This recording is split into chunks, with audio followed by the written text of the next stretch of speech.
Kasaragod Kalliyot government സ്കൂളിലെ മുഴുവൻ വിദ്യാർത്ഥികൾക്കും ഓണസമ്മാനമായി സൗജന്യ യൂണിഫോം വിതരണം. ആദിവാസി കുടുംബങ്ങളിൽ നിന്ന് അടക്കമുള്ള കുട്ടികളുടെ ജീവിത പ്രയാസങ്ങൾ തിരിച്ചറിഞ്ഞാണ് യൂണിഫോം വിതരണം നടത്തിയത്.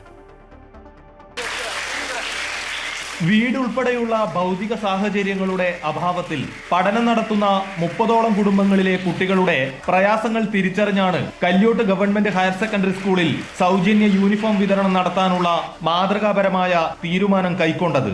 തുടർന്ന് ഓണസമ്മാനം എന്ന നിലയിൽ പ്രീ പ്രൈമറി മുതൽ 10ാം ക്ലാസ് വരെയുള്ള 300 കുട്ടികൾക്ക് 5 ലക്ഷം രൂപ ചെലവഴിച്ച് യൂണിഫോം നൽകാനായി സ്കൂളിന്റെ അഭ്യുദയകാംക്ഷികളായ സുഹൃത്ത് സംഘം മുന്നോട്ട് വരികയായിരുന്നു. മുഴുവൻ കുട്ടികൾക്കും പാന്റും ഷർട്ടും, പെൺകുട്ടികൾക്ക് കോട്ട് ഉൾപ്പെടെയും തുണിയെടുത്ത് തയ്ച്ചു നൽകുകയായിരുന്നു. സൗജന്യ ജെൻഡർ ന്യൂട്രൽ യൂണിഫോം വിതരണം വിദ്യാർത്ഥികളുടെയും രക്ഷിതാക്കളുടെയും മനം നിറച്ചു. വസ്ത്രം നൽകുന്നു, യൂണിഫോം നൽകുന്നു എന്നുള്ളത് അത് നമ്മുടെ വിദ്യാഭ്യാസ ചരിത്രത്തിൽ തന്നെ ഭാവിയിൽ രേഖപ്പെടുത്താൻ പോകുന്ന ഒരു വേറിട്ട കാര്യമായിരിക്കും എന്ന് ആദ്യമേ പറയട്ടെ. 2 സെറ്റ് യൂണിഫോമാണ് വിദ്യാർത്ഥികൾക്ക് കൈമാറിയത്. സൗജന്യ യൂണിഫോം വിതരണത്തിനൊപ്പം പിന്നോക്ക വിഭാഗക്കാരായ കുട്ടികൾക്ക് ചടങ്ങിൽ വെച്ച് സാമ്പത്തിക സഹായങ്ങളും നൽകി. അമൃത ന്യൂസ്, കാസർഗോഡ്.